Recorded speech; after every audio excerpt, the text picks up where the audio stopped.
in real time but weren't able to. So they've submitted some questions, which I believe Mackie has. So what I'll do is just open it up to get the conversation going. Just feel free to either just, I don't know if there's a raise hand functionality, or just either start typing in a question, or just jump in and ask, and then we'll get it rolling. So, and then at the end, once we have a lull or something, Mackie, maybe you can ask the questions that we've gathered from the folks who haven't joined. Yeah, so first of all, I'm recusing myself from the best question prize just because I know Richard personally, and I just want to avoid any appearances of impropriety. It's fine, Andrew, given the amount of time and feedback. I don't think that you would not be a bronze ticket or two isn't going to change my life. I just thought it was cleaner. But in any event, I had already marked you down for best question. I had assumed I would get punished in the opposite direction. You want to avoid any appearance of favoritism. So during the presentation that Shumaniac made, I asked like 10 questions in a row, and so this time I'm not. I'm going to ask one. So I understand that the part of what the hook or the draw of the game is the fact that the agents are persistent and that you have permanent ownership of them and that they're globally unique. And I get that that's a core value proposition and just part of the DNA of the game.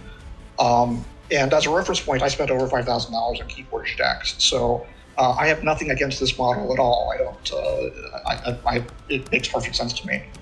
But having played a bunch over the last several months, I think that the game would be just as interesting and just as fun if that wasn't the starting point, and if that wasn't part of the DNA. I think that agents could be quite ephemeral, where they only come into existence for a match or for a tournament or for a day or for a week or for a month, or perhaps some middle ground where you could acquire a permanent name, and that name would have a list of the accomplishments that agent achieved, like tournaments they had won and stuff, and maybe a permanent, at least racial appearance to go with it, but that functionally under the hood in terms of skills and stuff, that those were ephemeral and only lasted for a match or a tournament or a game or a week.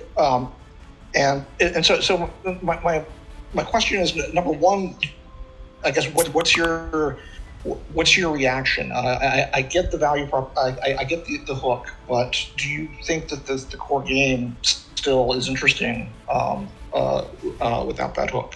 I just wanted to hear your sort of thoughts about that. I do.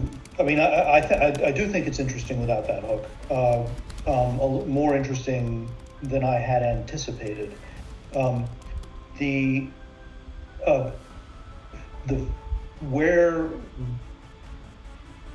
When there's the number of different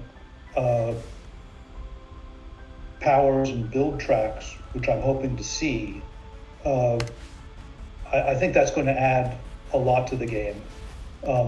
And when that's in, I think that the unique agents are really going to be much more of a draw. But the fact that it plays well without does give us a lot of opportunity for completely free versions, things like that, which can let people experience what I think is a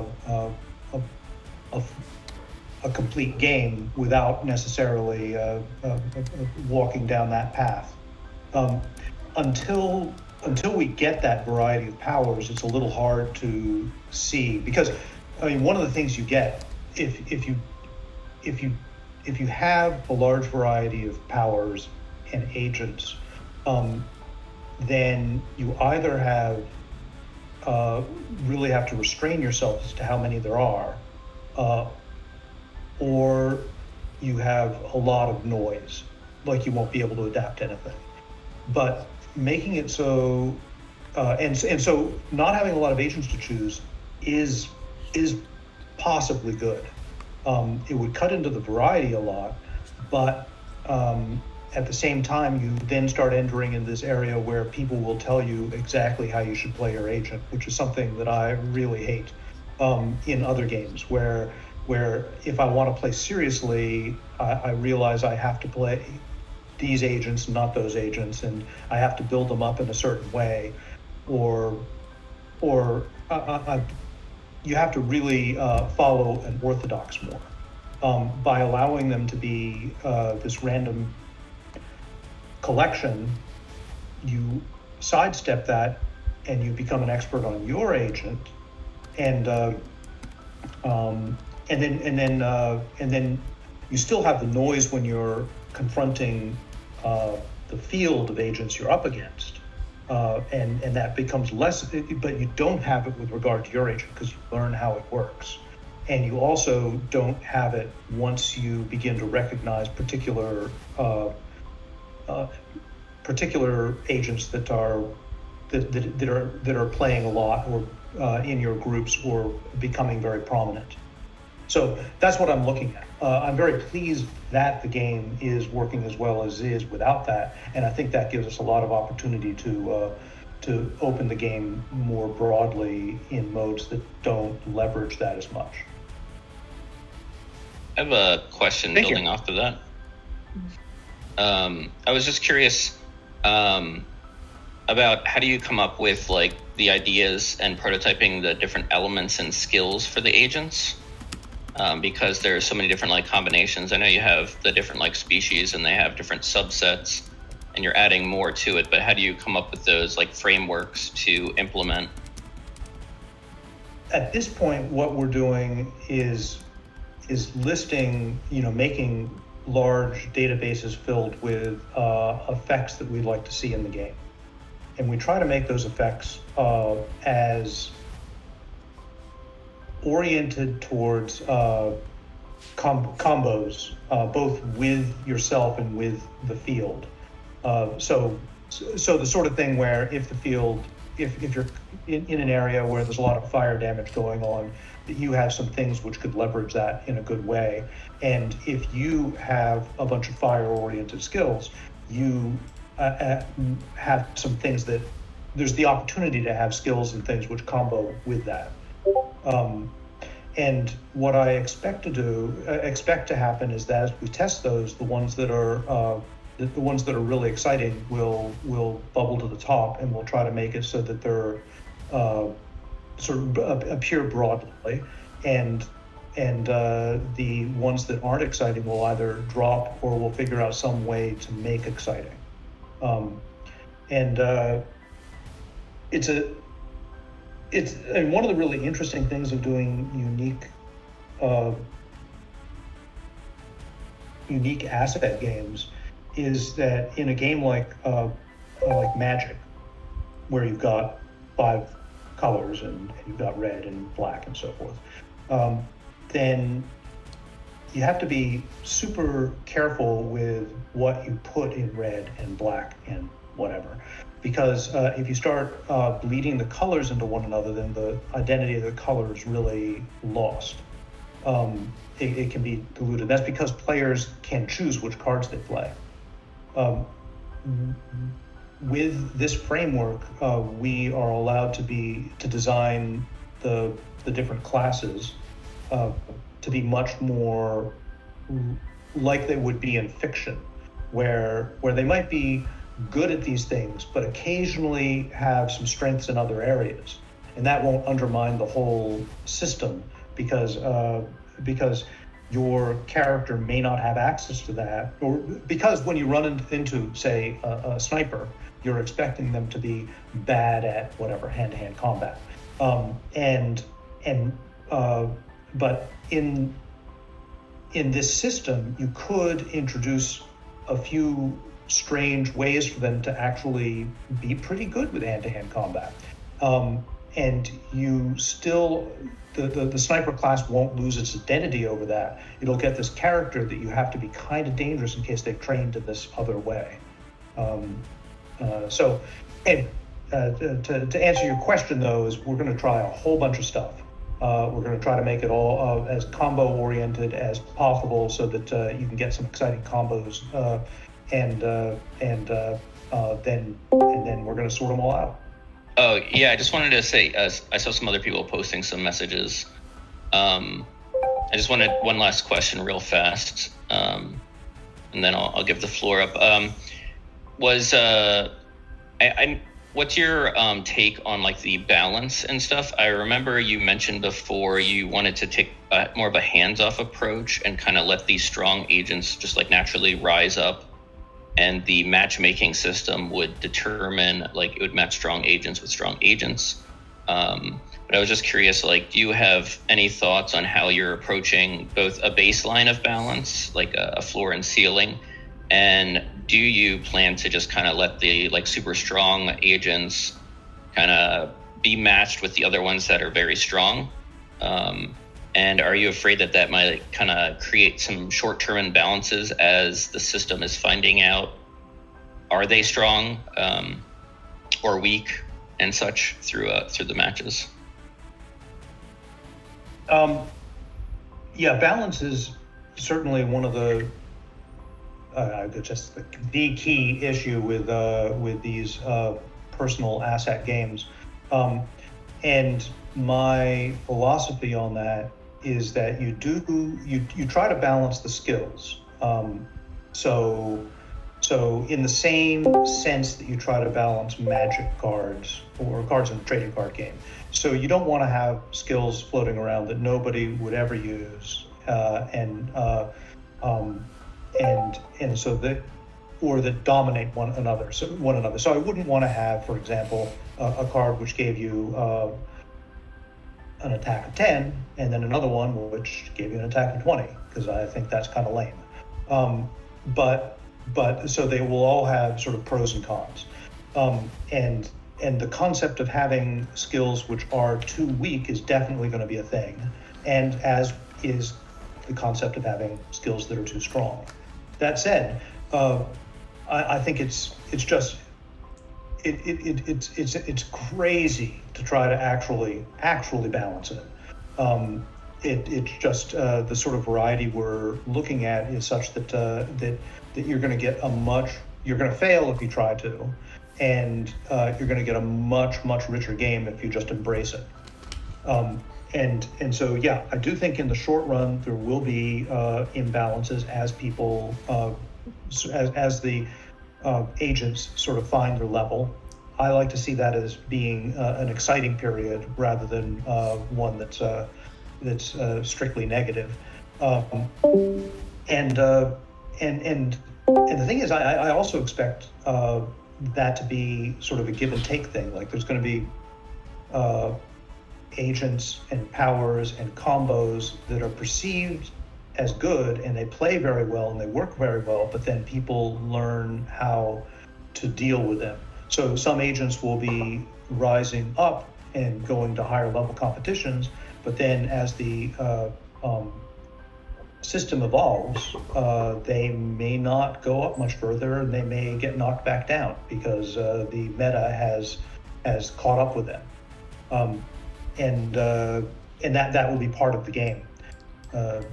The way I like to think about it is that this is very unusual, of course, in digital and really board games, but is very common in real life, because in sports you have people who are all sorts of different levels, and not every 8 people can get onto the basketball court and have a good game.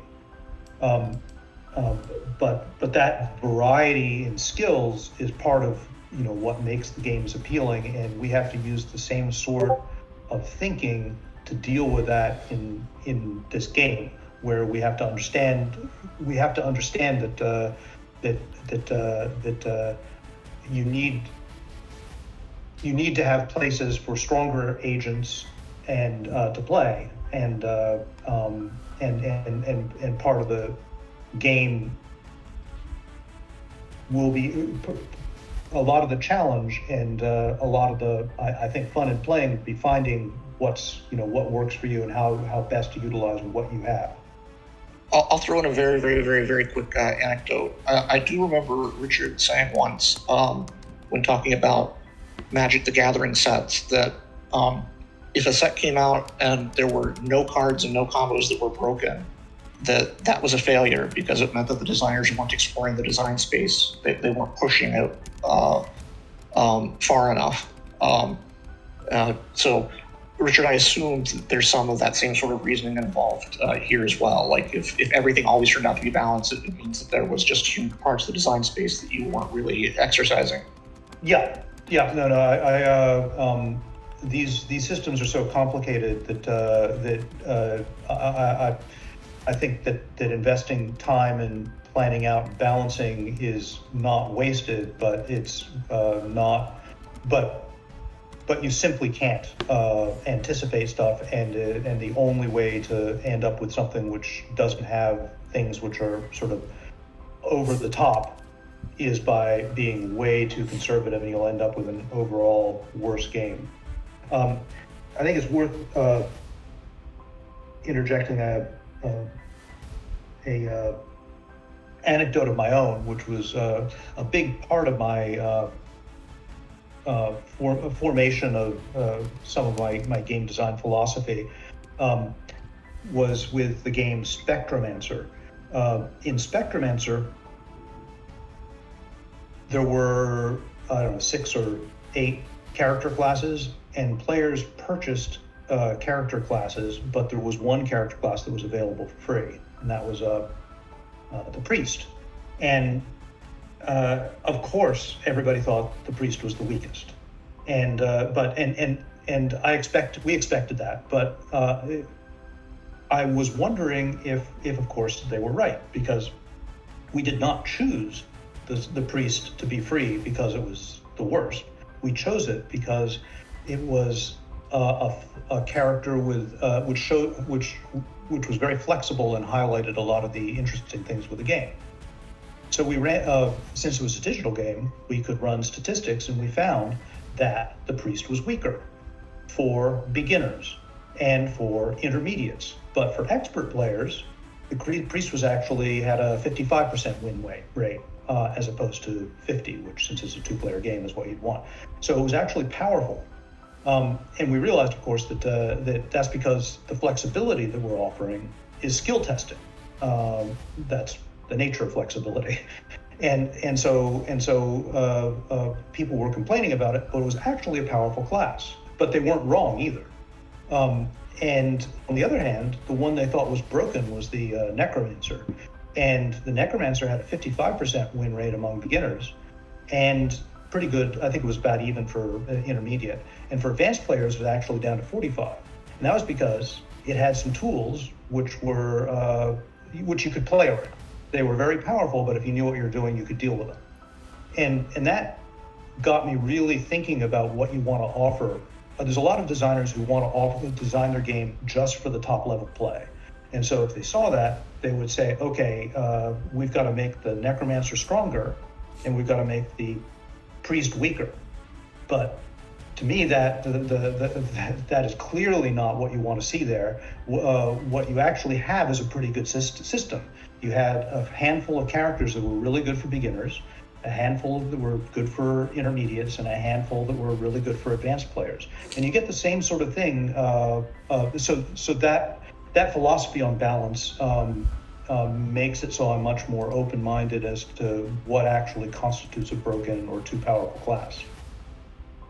That's really interesting. It's probably much easier to have that philosophy with a zero-sum game with 2 players. If in a battle royale where you've got 32 or 64 players, it's going to take an awful long time for for people to figure out the meta of dealing with one particular type character. But no, that's true. I don't think that's an argument against your point. It's just an observation. No, but it won't, I think, be that long with the battle royale for people to learn to look for things for their particular characters that are good. And so dealing with the 50 people out there or whatever, yeah, that's crazy. But you will begin saying, oh, these let's go back to fire. These fire guys. Oh, let's go to poison. Poison is just overpowered. It's too good. So forth and so on. And that may be true at a particular level, but it may not at another level. If it's that way at all levels, then that's a problem. I think that's an interesting take from I have to imagine that comes specifically from board gaming, because a lot of my experience in digital gaming tells me that there's this preconception amongst players and stuff that some people are good at the game and some people are bad at the game, and never the two shall meet, right? I like the concept that everyone plays with everyone sort of and competes on varying degrees of the same level. Yeah, I'm all about breadth of play group. It's a big thing to me. I like to be able to play my games with everyone as much as I can arrange that. I have a question about the meta aspect of the game. Obviously, considering how important it is to the central purpose of Chaos Agents, are you planning on having an engine within the game itself where people are able to talk, make trades, join and leave accords, and kind of discuss and be part of that meta aspect of the game so that it's all in game? Or are you preferring to kind of take not a step back from that, but just kind of allow organic Discord servers and forums and other areas where people can discuss kind of come to fruition? Or are you hoping to have most of that in game? I think that I'd better defer to Arca on that, but I think we're planning all that stuff in game. That certainly would be ideal.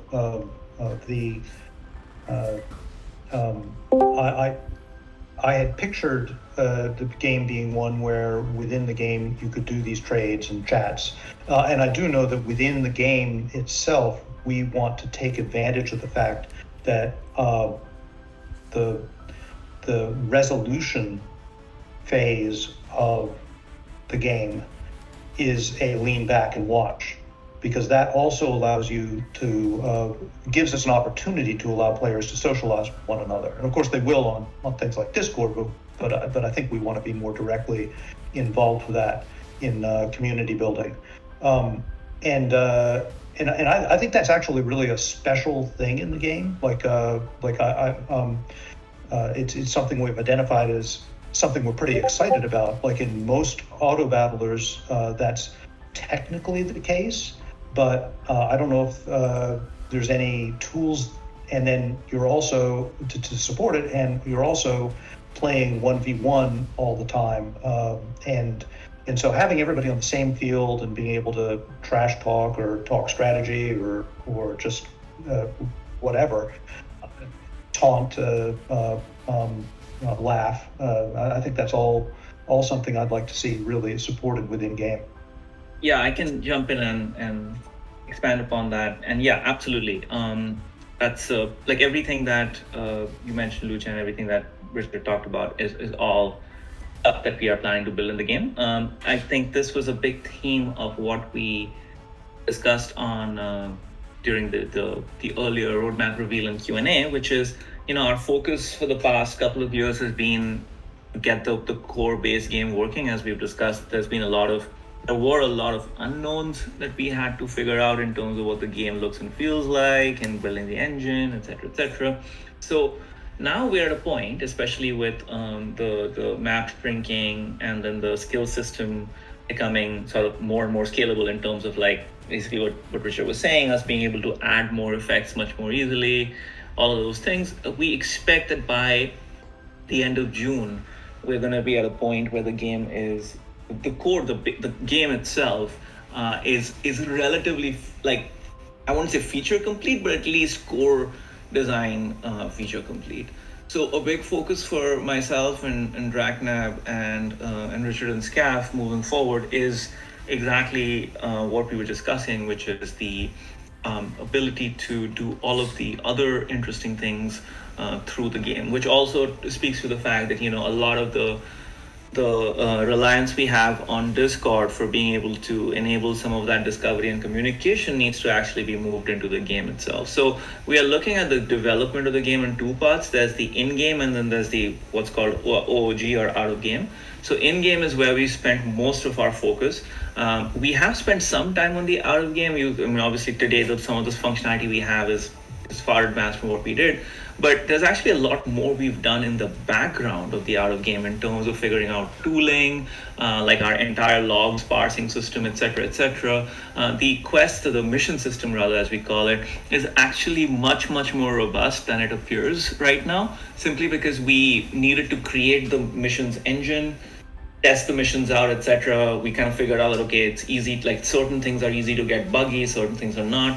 So missions and campaigns are a huge focus moving forward, also in addition to all of those additional other activities. So for example, being able to browse your agents, others' agents, make trade offers, borrow, etc. Have a way where you can interact with your team members, with your core members, etc. All of those good stuff, good things. In fact, is coming in. Not the next release we have is focused on the map shrinking and some of the other in-game features, but the one after that is very much focused on the some of the core basic but core functionality for a lot of these out-of-game interactions. So our goal is more and more to, honestly, you guys are fairly special folks in terms of being able to navigate between the Discord here as well as the game itself and so on. So that's not something we can really expect from a lot of people beyond this. So that's a big focus for us moving forward, in addition to the onboarding piece. Do you think there's given the fact that there's an aspiration for this game to be like multi-platform and stuff, is there a plan to deal with the differing levels of engagement you might see across platform? I'm thinking specifically of mobile devices where people may be sort of partially invested in the thing that they're doing instead of fully invested in it as they might be, sitting down at a computer or playing on a console a game that they decided to dedicate their time to. Well, I think going back to my interest in seeing the broadest audience possible playing, I think that lends itself well to that in the sense that I do want people to be able to find a place to play where they can play in a casual manner. I think this game lends itself to that. There will be, of course, a skill difference, but hopefully our meta systems and the variance in play will help sort all that out. So you would see less. You would see the broader rank games be sort of more crazy, filled with sort of less predictable elements, and the higher ranked games being more focused and probably involve less people playing on mobile. Did that answer your question, or did I misunderstand? No, I think that answers it. Thanks. One part of the design space that I haven't really seen mentioned very much is the environment.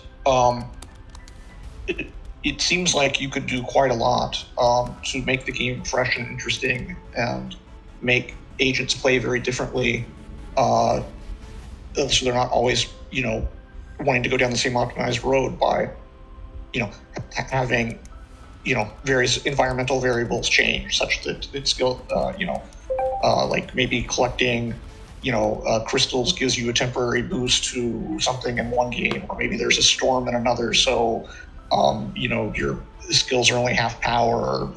I don't know. I'm sure you can come up with much more interesting environmental effects. I'm just talking off the top of my head. Is that something that you've given thought to, but it's just like you can only do so much, and so it's not in the works right now, or is it something that you were trying to avoid? No, it's definitely something which we will be aiming towards. One of the reasons why I think that's important is because it allows more avenues for different characters to excel. So what I'm thinking there is that you will have particular environments that are good for particular characters. They will be able to leverage it better because of skills they have. And in order to keep that from being sort of a random hodgepodge, what I would be aiming towards is something where you have probably a default arena which lasts for, I don't know, a month, say. And during that month, you will see, you will develop certain favorites for favorite characters, and you would have certain play styles rise to the top. And then it would be a big thing when that arena shifted. That would really mess up the meta. And so you might see different characters doing well, characters that weren't doing well, were doing great, suddenly have to readapt, different play styles come about. So that's in contrast to just sort of throwing in a random environment every time, where you wouldn't really have be able to see the pattern amidst the chaos. And that doesn't mean that the arena would be fixed each time, so it wouldn't be static, like with a pool of lava in the center for a month. But I would see that more like this month we have pools of lava, and sometimes there won't be many, sometimes there'll be a lot, sometimes it'll be concentrated, sometimes spread about. So it gives you a particular meta theme, which it has enough variation to keep it interesting, but then it all shifts when it goes to the next month, where it's, as you suggest, there's storms or something affecting certain recharge times, or making melee combat more powerful or something. Yeah, I mean, listening to your response to that really evoked pretty powerfully in me the thought that I want two different things out of the game because it can do both of them excellently. I would like it to be the case that there's this ephemeral, temporary agent that you have a limited amount of time to get used to, and it's always changing, and you show up to a battlefield and like in round 8, suddenly, something happens that you need to adapt to. And that tickles the itch that you always referred to as wanting people to have to figure out how to play the cards that are dealt instead of always making the perfect deck. But then on the other hand, I also very much am attracted to the idea of a permanent agent that you get very good at, and knowing in advance what the battlefield conditions are going to be this month, so you can figure out what your strategy is going to be. It's like they all use the same underlying mechanics and for resolving the battles, but meta-wise, they're two very different things, and I'm powerfully attracted to both of them, to be honest. Well, yeah, there could be different modes that move the dial one way or the other, but certainly at the start, I think it's try to find the best balance. I think there are things to recommend both. There's enough variance in the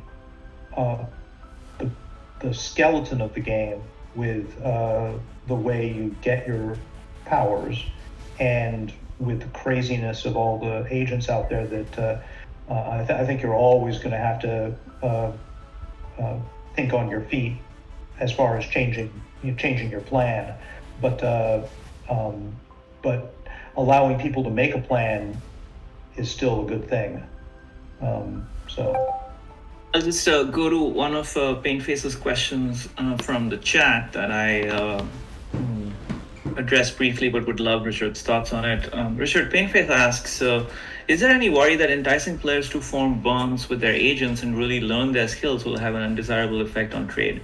And the story behind what the relationship between the Chaos Agent and the broker really is? Like, will people be incentivized to trade because of it?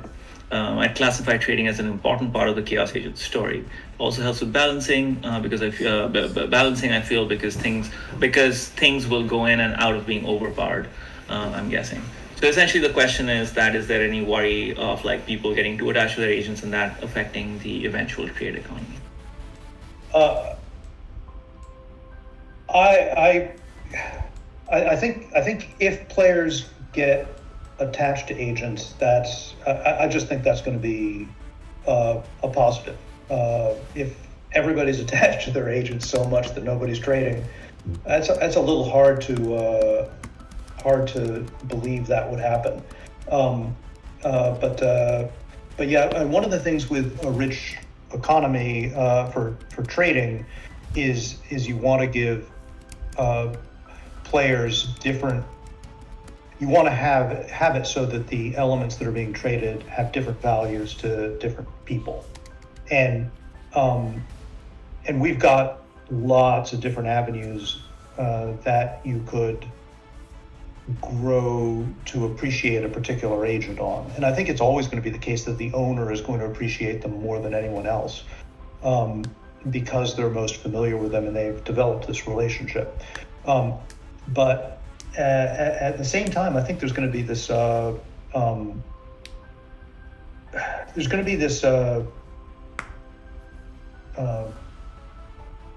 people who are playing to people are going to be playing for different reasons, and if players are getting more than say 2 or 3 agents, they're going to have these excesses, and there's going to be people who are interested in the ones they have based on what they see, whether it be a cool name or a performance in a particular that they think that they want a particular set of skills, and so that different valuation I think is going to drive an economy. When you look at a game like Magic, people do develop relationships with their cards. And you do see certain sets of cards just be out of circulation. So I do think that's a part of these games. But the more that happens, I think it's actually really good because it's providing this value for the players. And I think there's this approach which we haven't emphasized a lot, but I think is really important, which is that we're going to be really measuring the how a particular agent is performing and making that distinguished from how a player is performing. And we haven't got all the answers to that yet, but I really want to make it so that a player who wants to, play an agent that is strong because they're fun or they want to play with their pals or whatever, isn't tanking their rating in any way, right? That's they should be able to play without having it reflect on them. So their playing will reflect on the agent, and so you'll be able to and I think that's kind of related to maybe it's a bit of a reach, but I was thinking it was related to how attached people will be to the agents, because the agents are going to be the ones carrying around these records, and I find the idea of like a mediocre player having the most powerful agent in the game, and they're not going to do as well with it as somebody else, but it's going to be but there might I could imagine them being really tempted to part with it because somebody who takes the game very seriously is very interested in that agent. Yeah, so Richard, I actually I'll dig it up and email it to you, but I posted my suggestion for a 3-pronged meta progression system where you distinguish between the owner of the agent, the manager of the agent, the manager being whoever is actively playing the agent that day, or in that match, and then the agent itself. And you would track progress separately for all 3. So I would imagine a culture developing where some people maybe who don't have the time to play live very much would take pride in owning agents. But then when it comes to actually playing them in tournaments, they would perhaps offer in-game currency or something to managers who have great records piloting agents to play their agent in a particular tournament. Or in the opposite direction, someone who just loved the idea of being a hired gun is a very good manager of agents on game day, not bothering to try to collect agents permanently, but rather either offering to sell their services or actually offering in-game currency themselves for the right to pilot a very strong agent. And they just like the idea of piloting a different agent in return amount or a different agent every week. And by not having to own the agent, but getting a reputation as a good manager, that would facilitate that. Yeah, I'll dig that up and send it to you. So. I'll look forward to it. That sounds like a good framework for viewing this. I think it's something which has affected me a lot in a lot of games I've played, where I don't like that in Hearthstone, if I want to play a particular deck, my rating will go down unless I play unranked. You can't get any good unranked games. The idea that deck itself would have the rating, I think, is very appealing, because then I'm not poisoning my personal record, whatever that is, by choosing to play this deck, and I can play it seriously and try to do well with it. I think there's a lot that can be done with the fact that we're separating these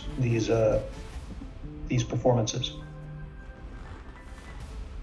Yeah, and to chime in there, we just so you know, Andrew, we are very actively looking at. I think I mentioned this at a few different progression systems. We will have sort of your forever progression system, which is your level of your brokerage house, which will essentially be your overall level that you'll keep increasing. We will have sort of a timed progression system similar to seasons and so on, where there will be timed events that will move the story of the world, the lore forward, which actually speaks to Mr. Thrifty's question from the chat that, lore is very, very much going to be integrated into pretty much everything, including the map and things like that. That's a big part of what we're working on. And then finally, we will have the sort of like what we are, provisionally calling the ELO MMR system, which will be driven by different fuels. So the fuel that is your rep is kind of like it's a combination of performance and engagement participation, whereas the ELO MMR system, which we are provisionally calling P-rep, but it'll probably be called something else, is going to be completely sort of a performance-based metric. But to the point that Richard is making, we want to make sure that there is a separation, so that even if you're playing a ranked match, quote-unquote ranked match that has consequences on the world's lore, has consequences on your brokerage level, whatever it is like has stakes, is still not necessarily like, quote unquote tanking your ELO, MMR, etc. So because that is being measured in a slightly different way. So for example, the tournament system, etc., is going to be pretty key in determining that. So I won't say that we've completely figured out the ELO MMR system, but that's a big part of what Draknab, Richard, and SCAF are going to be working on. But the other progression systems, the rep-based progression systems, are something that we've been working on for a while now, that we have a lot of data around how rep is being earned, etc., what people care about. So those progression systems will launch pretty soon. The competitive progression system is going to be, for now, limited to the tournament structure we have, but that is going to also go into a much more structured ELO MMR system, where, as Richard said, there'll be the idea of how well are you doing as an individual broker, how well are you doing with an agent, and then an agent's ELO also is kind of important, because of all the reasons we've been talking about. Anyway, sorry, so that's something that we're very excited about and actually actively working on. So I think there was some conversation going on, and I also want to make sure that I also want to ensure that a couple of the questions that are in chat get answered, but I'll go back to Richard, and I think might be a couple of people who were planning to chime in on this topic before we move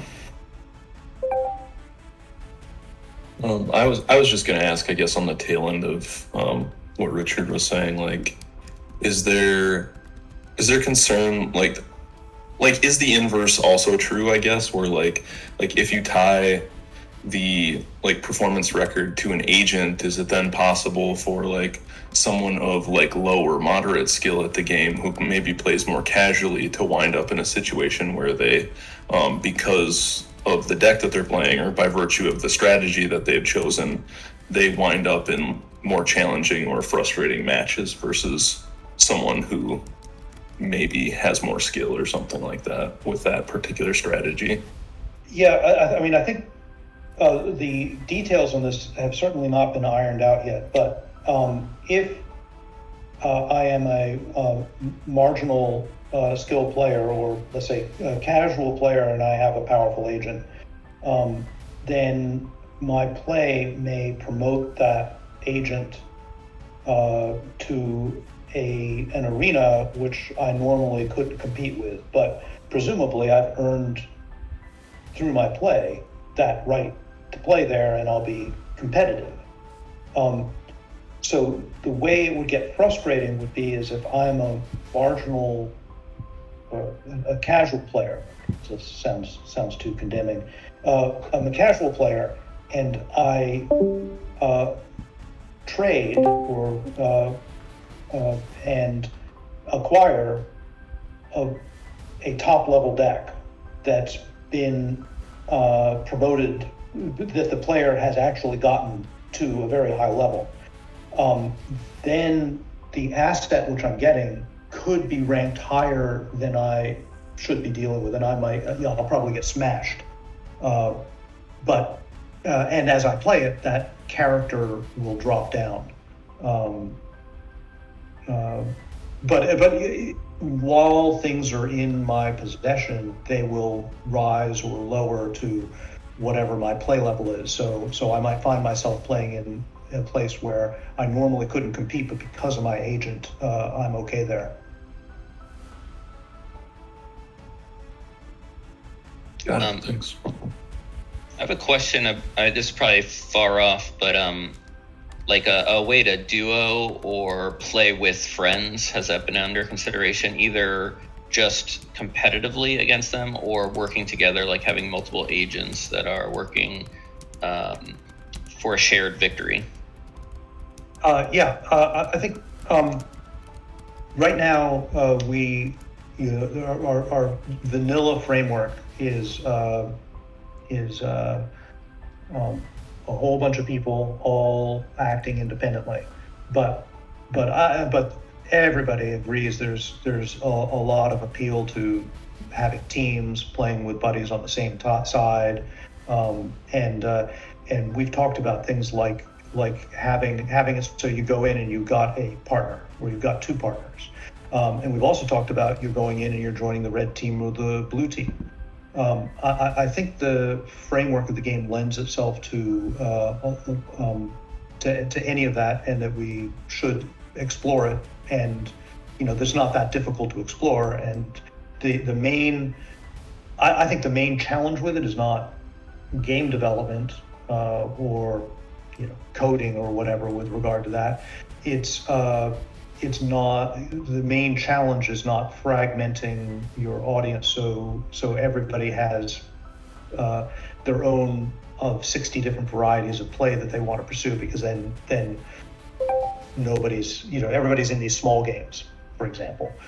So we want to focus on one or two or three really good ways to play. And one good way to do that is to make it so that you've got your vanilla evergreen, everybody's playing for themselves, and you rotate every month or every week or something like that, an alternative way.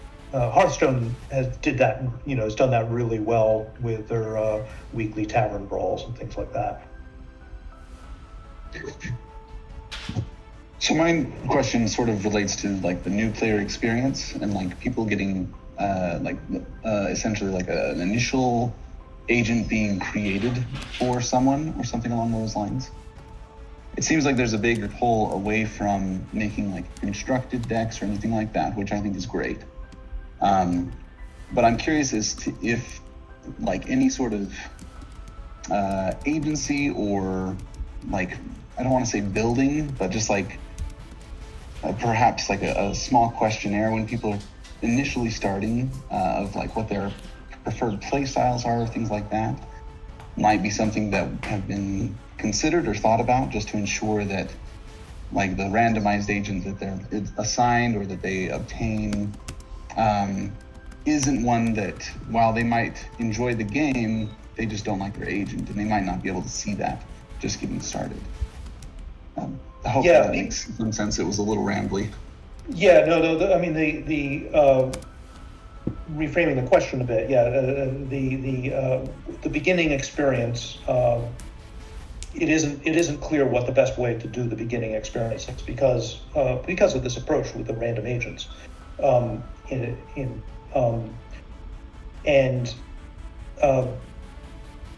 Under any circumstance, we're going to have some freely available agents. It's not clear exactly how they're going to work, but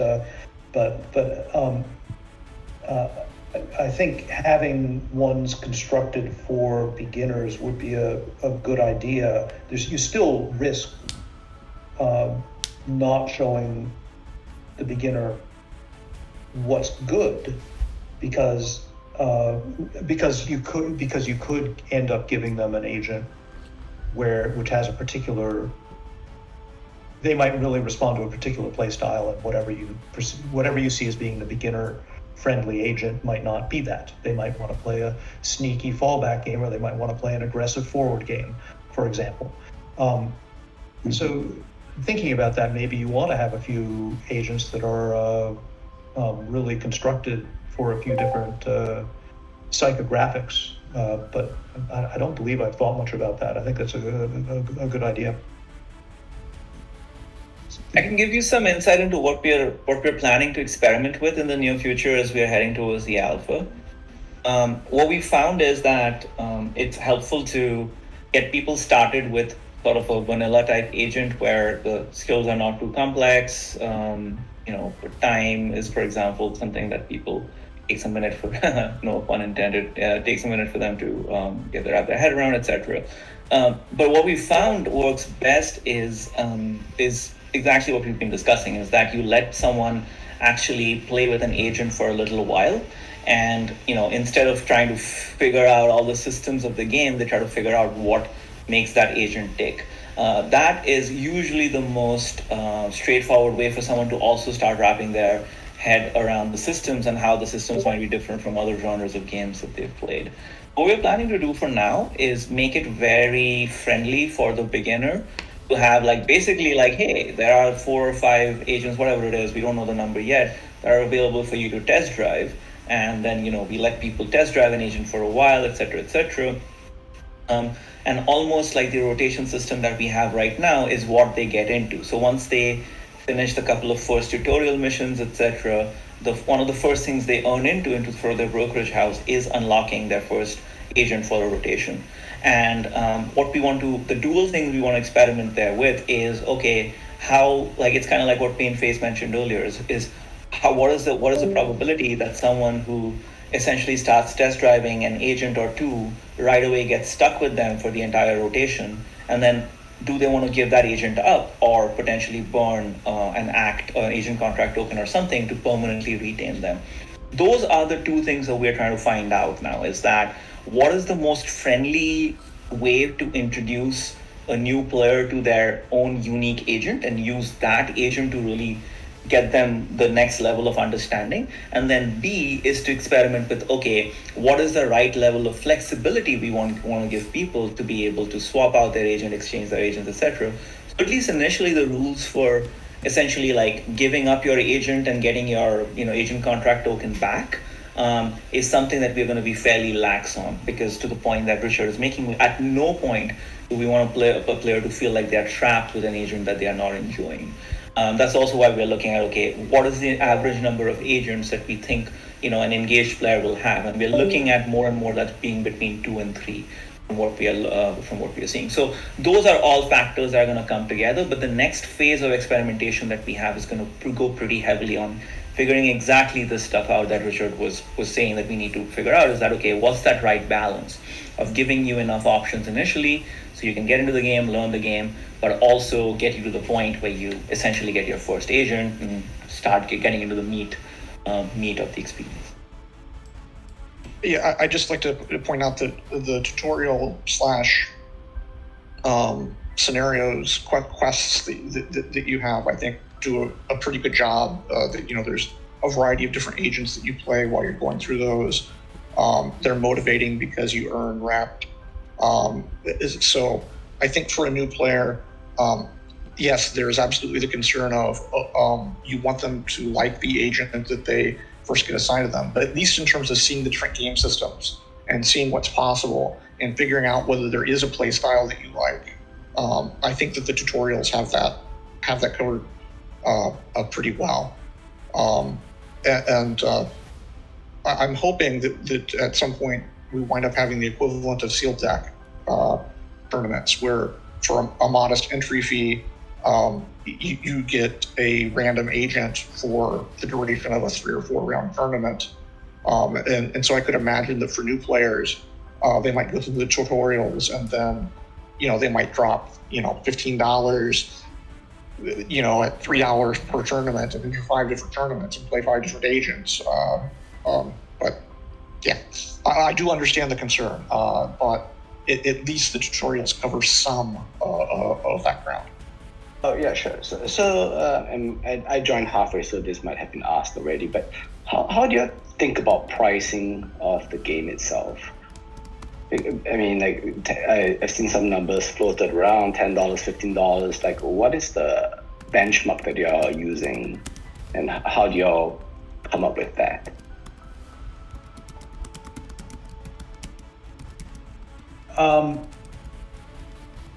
I don't have anything with a particular pricing in mind at this point. Arca might have more to add. My general philosophy is I want as many people playing as possible. So I want some avenue for free play. And I don't want the people who are playing free to feel like they're getting a partial experience. What I am hoping is that whatever we offer for free play is rich, but extra variety can be purchased, and you'll get and that is priced at a point where it's not a big that it wouldn't be putting someone out to have a bunch of agents. So for example, I would think that $10 an agent would be much too much. It's hard for me to say much more because I don't want to step on Arca's toes there. During playtest, we've had people non-ironically offer like $50 for just the right to an agent just because they like their name. It's a little bit artificial because there are only 40 agents right now, so it's hard to extrapolate what it's going to be like when there are an infinite number of agents. But at least with this highly constrained number of agents, people got super attached to agents. Somebody paid, I think, 15,000 broke. So somebody spent an enormous amount of the available in-game currency just for the right to keep their agent forever, knowing full well that the agent could wind up to be crap once the skills are finalized. They just had become that attached to it. Yeah, it's an interesting. I mean, thinking about the way the unique agents work, it becomes really interesting in that you want, no matter what the agents cost, and I would always push it towards being less expensive to get a broader audience. No matter what you charge, if people are playing it and enjoying it, there's going to be some people who are pushing the prices on the secondary market very, very high because they want to compete or they like the name. There are plenty of things there that they will be interested in bidding for. Yeah, and I don't know anything about that, but I would really dig a economics where the agents were very affordable. Players could play casually for free or spend a little, and if they really got into it more, they could buy these crazy agents on the secondary market or build a big collection looking for the agent they want. I think that's a good approach because the way a lot of games are set up right now, they are like forever games, and you do want to lower the friction to adoption for a lot of these players, right? As you mentioned, Richard, to broaden the market. And to the extent that you can create entertaining content and an interesting community, then people will transact within it. And to get a cut of that makes it an option rather than necessity to play. So that's my 2 cents on it. Yeah, and I think it's really important to make whatever is free, again, very, very rewarding, because you have to keep in mind that the free players, the people who are playing for free, rather than viewing them as potential dollar signs if they convert, you should look at them as being contributors to the community who are doing great things for you because they're into the game, they're contributing to the community, and what we are doing for them is they're enjoying the game. They don't have to be part of that conversion, and to make it feel like they're not, so that they don't feel like they're outsiders because of that, as much as possible. Richard, there's a little bit of conversation on the basically the skill map, and essentially Uvik was mentioning the idea of basically both the idea of mapping the skills on some sort of a 3D sphere or something like that, and as well as the idea of letting people switch the position of the skills based on like other skills and things like that. So since the community has only kind of seen the skill table, the simple skill table so far, and not really the skill map, it might be helpful to just share some of your thoughts on how you see the skill map design evolving and why you're interested in kind of like the hex center based hex map being kind of like the I should say that the idea of mapping them onto a sphere sounds very hot. It would be very exciting. My first priority, though, in anything like that would make it so that people understand whatever the geometry is that you're presenting them with, and are able to make their decisions quickly. But that said, what we're aiming for, as you likely know, is this hexagonal array of skills where players begin in the center, and as they get points, they can explore this map, starting in the center, working their way to the outside. The outside being where the more expensive skills tend to be. And there can be things in this hex map which are not strictly skills. For instance, there could be just an area which you pay 10 experience points just to move on to it, so that you can open up access to areas after that. Or there could be an area where you open it up and you get some boost for the turn, which isn't really a skill, it's just something that everybody has. So what I'm looking for here is something where the topology matters. So two players with exactly the same skills will play differently and have different experiences because they're accessed in different ways. And because of that, there's going to be a real balancing act as far as what the connectivity of this map is. If you make it too high, that distinction won't be very much. If you make it too low, then you'll feel like you're on a rail a lot of the time. And so based on noodling around with some numbers and diagrams and a good chunk of intuition, where we've come to is this hexagonal map with 20 24 to 30 slots, and hoping that that during the course of the game, we would aim that if you played the entire game, you've explored about half of it. So for your typical game, maybe you explore about a third of it. But certainly in playtest, these things may change. But that will give you an idea of sort of what I'm thinking about and why we're heading in that direction. All right, thank you, Richard. That was fantastic. I'm even learning a few things here. Awesome. So unless there's any other questions, I think we might want to just transition to the match.